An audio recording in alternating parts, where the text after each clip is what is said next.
Welcome to the Made for Agriculture podcast. Hello, welcome to another episode of the Made for Agriculture podcast. I'm your host, Landry Jones. Today is April 24th, 2026, and we are with our staff agronomists to get a agronomy update around our trade territory. We've got everyone and even a new person joining us today, and we'll get to that when that time comes. But we've had a lot of, I would say, very good weather for crop growing conditions for the most part. It's kind of probably put a hold on some planting and some management decisions out there in the field, but it seems like most of the territory is getting some rain, which we were short on going up to April. Everybody's been running hard up until probably the last week or so, and that's probably slowed some things down, but we needed some of that moisture. There was a lot of seed in the ground up to that point that needed that moisture to get going.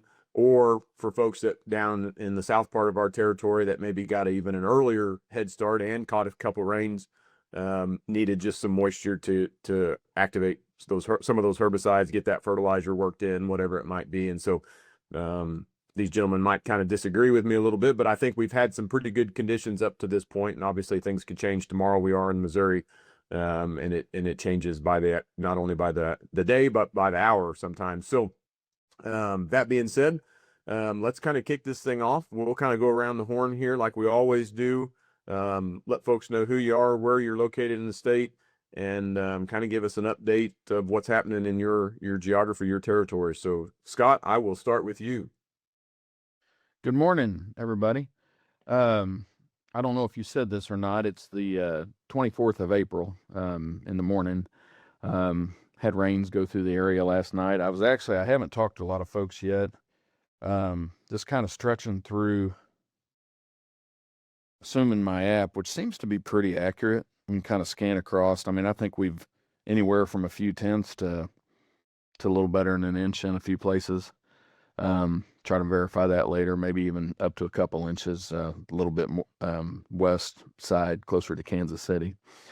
Some cases we were probably kind of happy to have it, and others it could have passed us. But been very variable across the region, even variable within counties.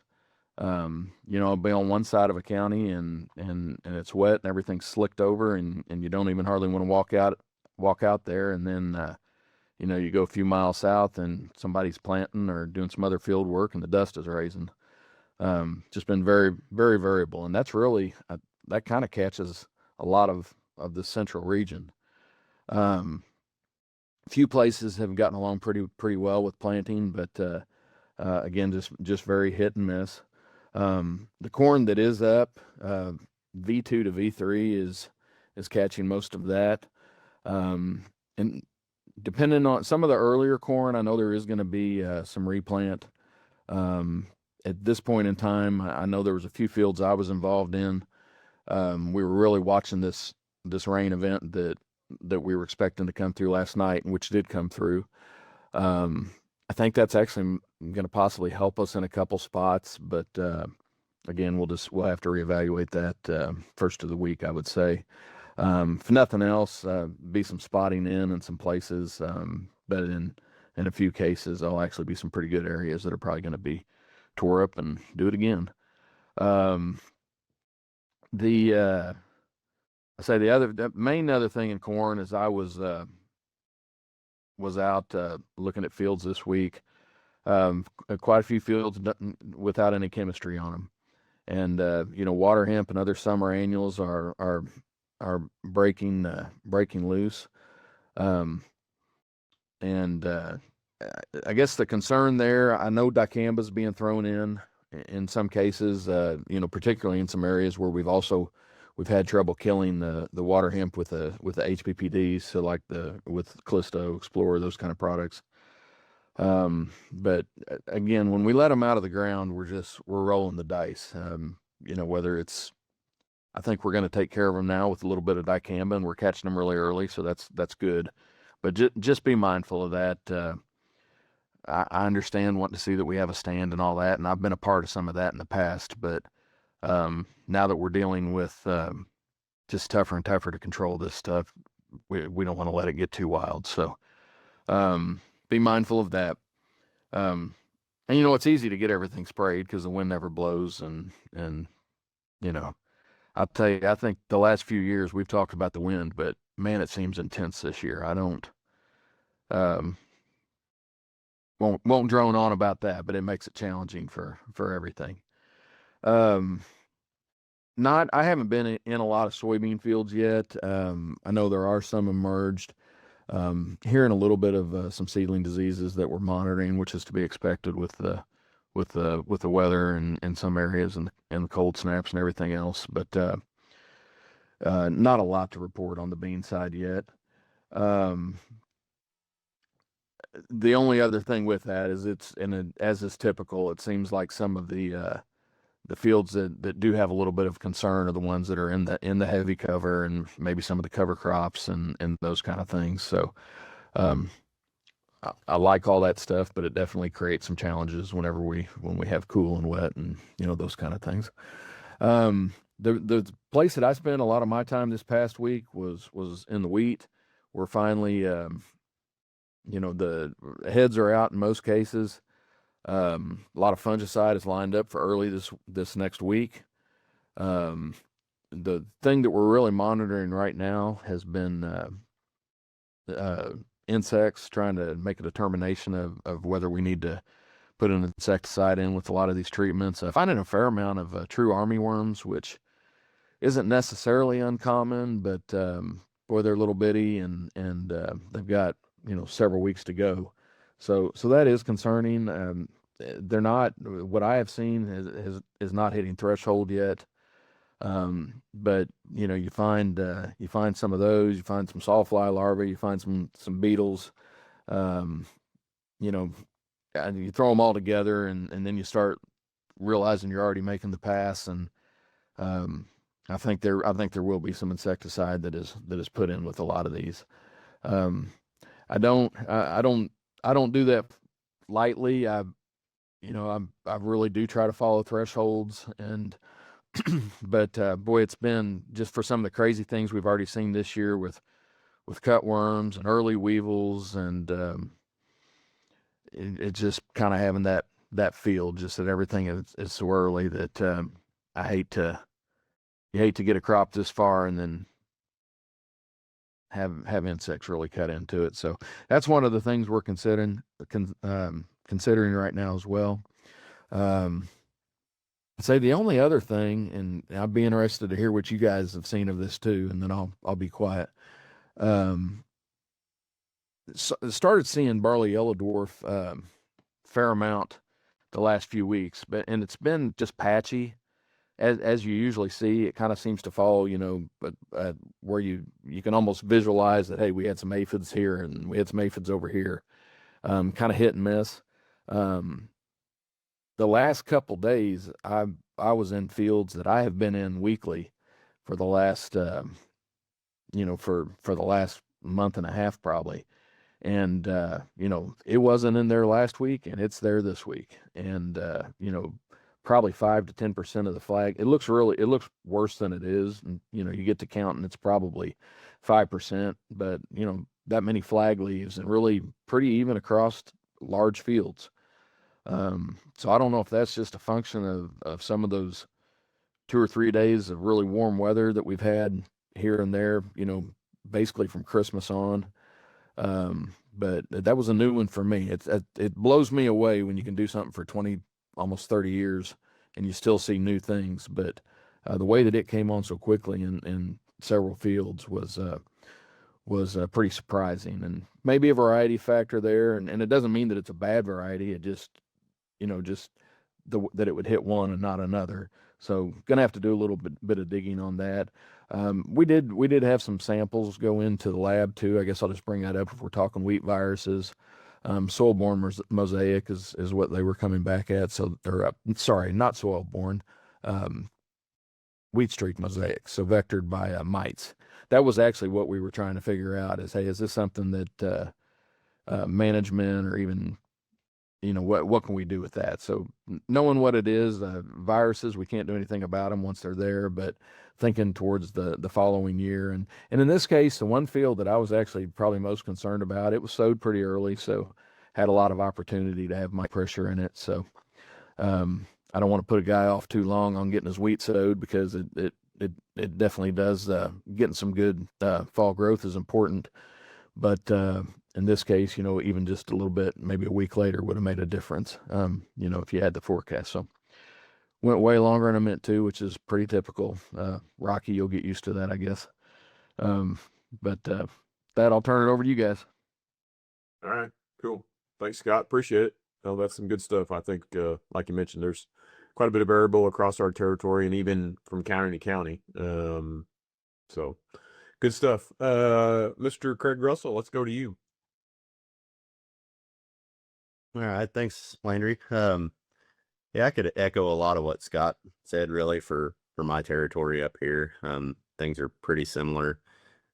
We did have a pretty good run here this past week, kind of on the west side of retail, north, or at northern Missouri, southern Iowa area. A lot of people were able to get some planting done, but as you move over kind of to the central part of the state and even further east, it's been pretty wet, and those guys maybe had a short go of it here kind of towards the middle of the week, but a little bit of rain last night, probably gonna keep them held out for a little bit longer too. So, and like a little bit more rain in the forecast here, maybe for Sunday to start out the week. But if you look at the extended forecast, I do think we've got a pretty good opportunity to maybe get some planting done here as you move into about the middle of next week, and look out in the forecast. So that is definitely a positive.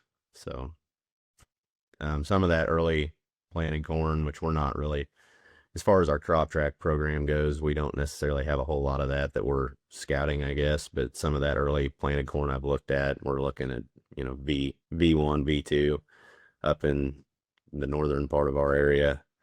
Soybeans are a lot of those early planted soybeans, and we're talking like middle of March or late March. They're VE to VC, and I know Scott mentioned he hadn't seen a whole lot of development there.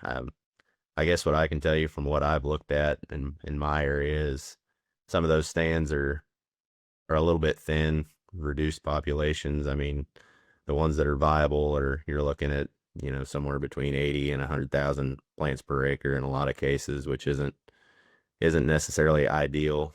In my mind, you can get away with, that's a good enough, it's a viable stand, but it does come with some challenges too. I mean, you're take into consideration that you may have some loss, as far as other root rot diseases or whatever the case may be, stand loss as you continue on into the season that you have to take into consideration. And also as well, just, when you plant a crop like that in early March, it's going to create some issues as far as weed control goes. I mean, they're in early, but it's going to take a long time for that crop to canopy. So, the importance of those residual herbicides and utilizing those to keep those weeds like water hemp from even coming out of the ground is a big deal.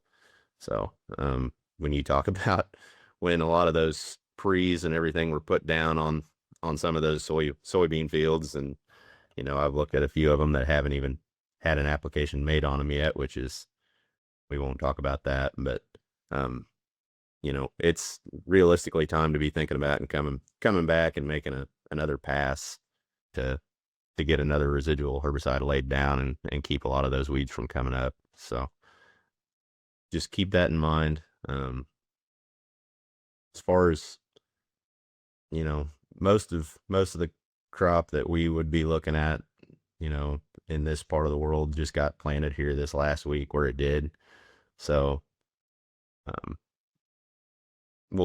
consultants will kind of be taking a look at that here as we go on, checking for germination. So I think most of it got planted in pretty good conditions. There's been adequate soil moisture, but from what I've seen, the most part, guys have been doing a good job of making sure it's not too wet and that we're still breaking down that sidewall and the furrow to get good seed to soil contact, not creating any sidewall compaction. So I know we're pretty wet, so just as we get back into the field, just keep that in mind, because it's a big deal. It's going to be one of your top factors in raising a good crop is those planting conditions. So, I guess I'd kind of mentioned this in our articles that we kind of write up every week this past week, but it's something I kind of want to just reiterate real quick. As we get back into the field, I know we make sure you guys are focusing on getting your corn crop in.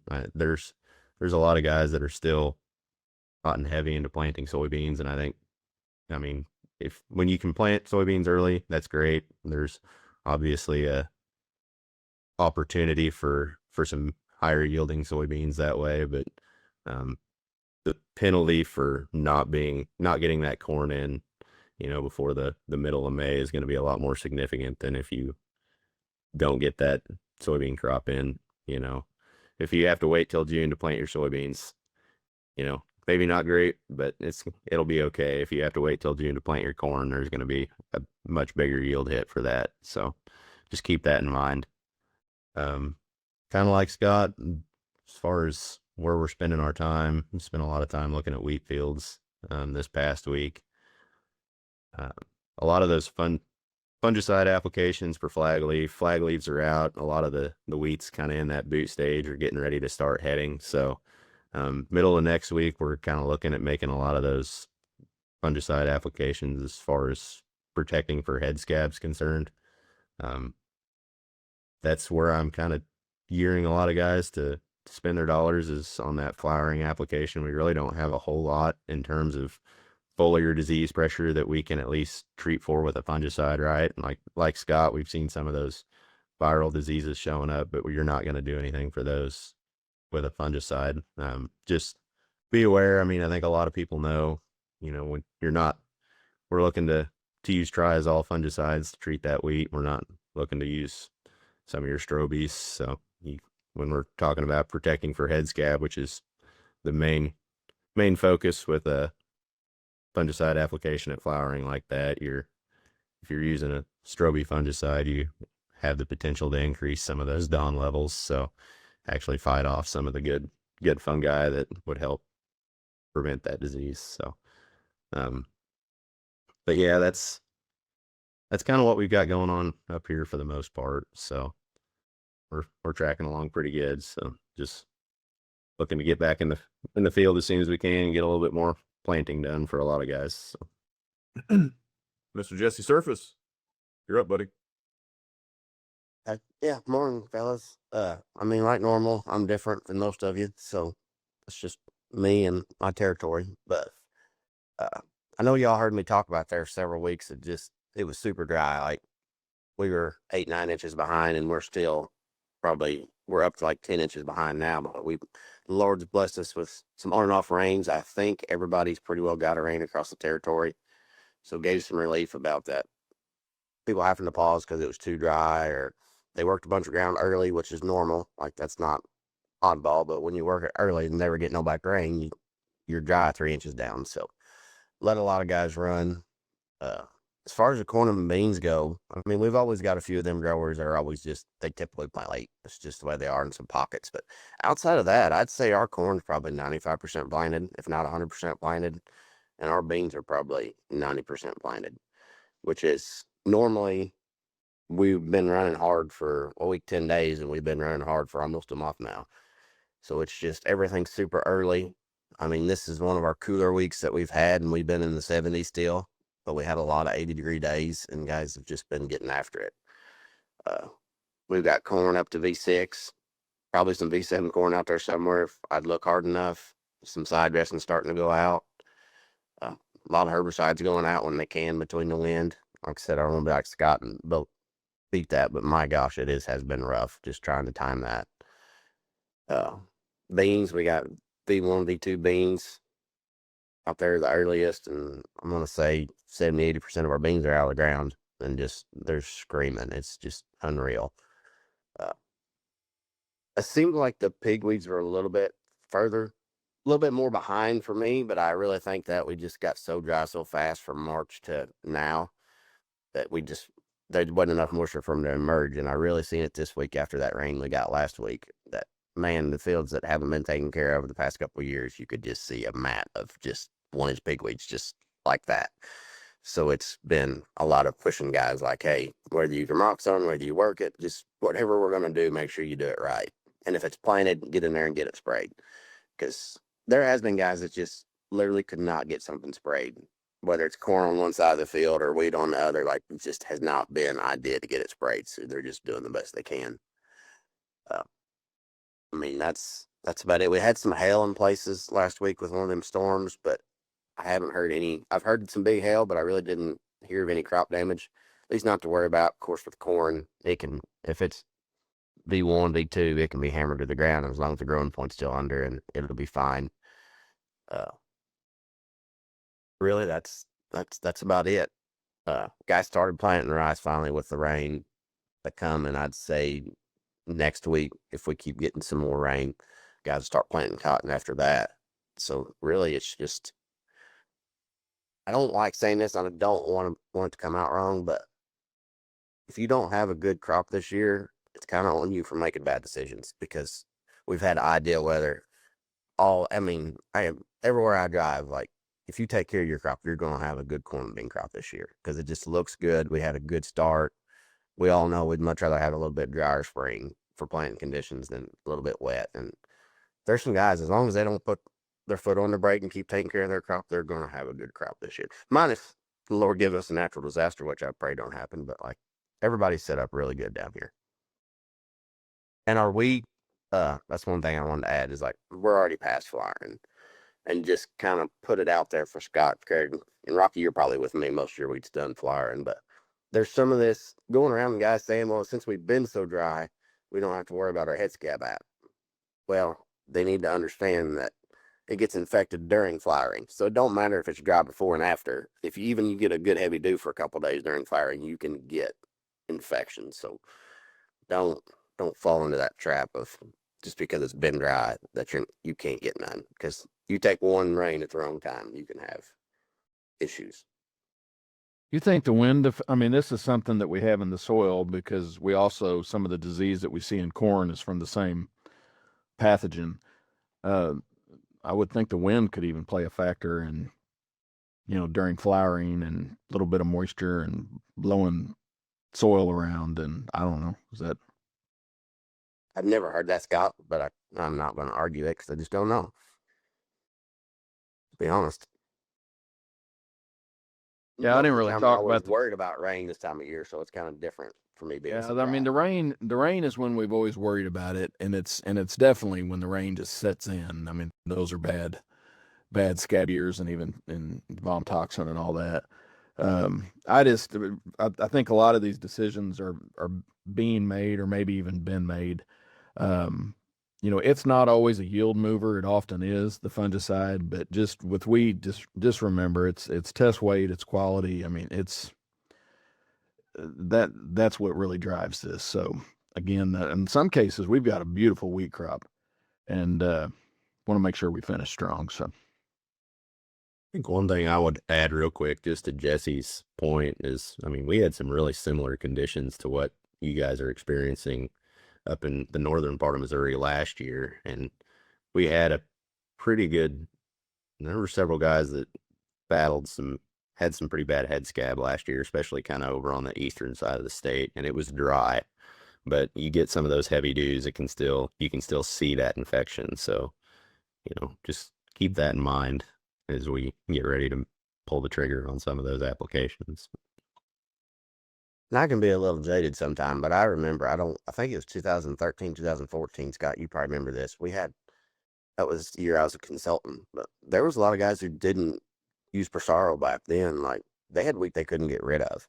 So I'm always hesitant about encouraging guys to do this deal, because it only takes 1 year of you missing it, thinking you're being smart and saving money, to all of a sudden you got a wheat crop you can't get rid of. I believe it was 2015 for us. Yeah, it was 15 for us, and unfortunately, we definitely saw different levels with the treated, but it was so bad for us. Even a lot of the treated we couldn't get rid of.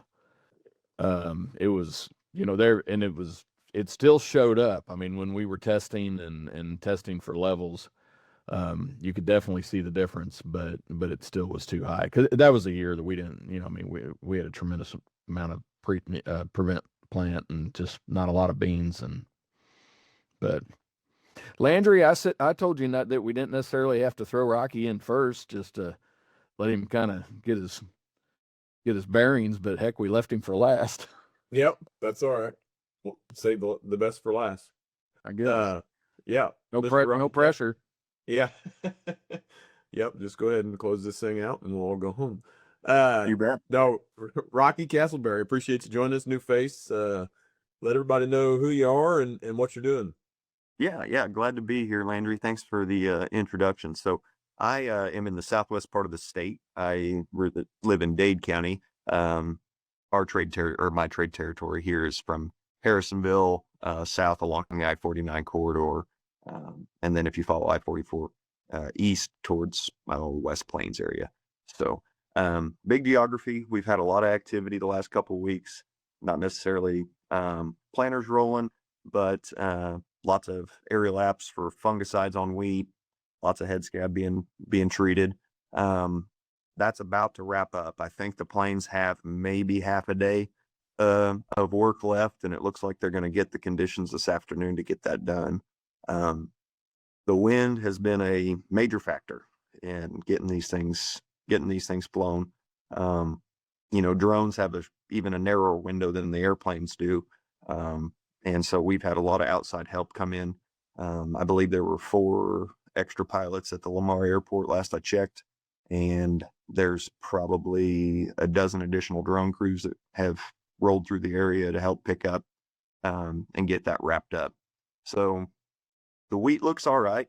That frost we had late there still has some effects showing up. I have just seen my first bleached out wheat heads really this last week. Hadn't seen that before now, really. I mean, we had some that were completely aborted, primary tillers that got aborted. So some of our stands are a little bit thin, very short compared to normal, but I still think we're going to have a good crop. There'll be plenty of bushels there to harvest, and the head scab pass for many guys, or at least my customers, like Scott had said, it's not necessarily about an increase in yield, but it's having marketable grain. That is a huge factor. Everybody remembers 2015, and nobody wants to repeat it. So, but yeah, wheat's about to wrap up. Not a lot of insect pressure going on. I would say maybe a fourth of my recommendations contained an insecticide, but a lot of them were just very clean. We had a few stink bugs here and there, but that was about it. Our corn crop it went in really, really well. The guys had plenty of time to get that in the ground before the rain started. They just kept those planters rolling, not necessarily rolling the sprayers or getting those out of the shed, but they got a good corn crop started. I would say we are roughly 80 to 85% done, if not more. The majority of those acres that are left to be planted are going to be silage. So we want some more heat units to accumulate before we get that in the ground anyway. So those guys aren't too worried about theirs either. Lots of water hemp. We've got some of those summer weeds coming on early, ragweed, morning glories, foxtails, and lots and lots of water hemp. So there will be some pretty hot passes made on some of these acres that are going to be wet for the next week or so. We're scheduled to get another 1.5 to 2.5 inches of rain over the weekend. So I would say next week is going to be another aerial week. We've had a few fields that have got herbicides applied with the drone. That's all right as long as we keep those gallons per acre up on the drones. I've been happy with what we've had done. As far as soybeans go, the further south we get, the later the planting gets. It seems like a lot of guys in our area don't want to start planting first crop beans until June 1st. There are a scattering of earlier beans. Obviously, the further north we go towards Harrisonville, they've got quite a few in the ground. The stands are all right. A lot of stands around 80,000. The better stands are around 100, but there'll be some replant there, I think, and then especially as we go through the weekend staying wet, we're going to see some more seedling diseases pop up, treated or not. if we just can't stay in water for 4 or 5 days and expect it to come out. So, the bean acres, it seems like there was a little more focus on herbicides on bean acres than there was on corn acres. But still, those guys are behind there as well. There's going to be a lot of ground to make up and some pretty hairy things to knock back to get our crop going to the right start. So, let's see, small on the other side of the small grains. So I work with several dairies in the area. That late frost really hit the barley crop and the oats really hard. Some of those fields have already been terminated with plans to go to silage corn. So that was pretty rough. Alfalfa weevil aphids are getting hot and heavy here. Definitely going to have to make some applications as soon as the ground conditions allow that. The crop looks really good. The alfalfa's had a great start even after the freeze. Very thick canopies on a lot of it. So I'm going to recommend we definitely keep the gallons way up there on a ground rig and probably ask for more than the plane will want to do if it comes to that. 4 to 5 gallons per acre on some of these denser canopies. It's going to be what we need to get all the contact. So that is pretty much the Southwest update, but not a lot of concern. I think we're just kind of waiting for the rains to pass and get back in the field. So everything's got a pretty good start. Perfect. No, great job. All right. Well, gentlemen, I don't really have a whole lot. Does anybody else have anything? All right. Well, with that, appreciate everyone joining us here this morning on the podcast and everyone listening. Until then, we'll catch you on the next one. Thanks, guys. Thank you all. Thank you, boys. Thank you. Thank you for listening to Made for Agriculture, brought to you by MFA, your whole farm solution.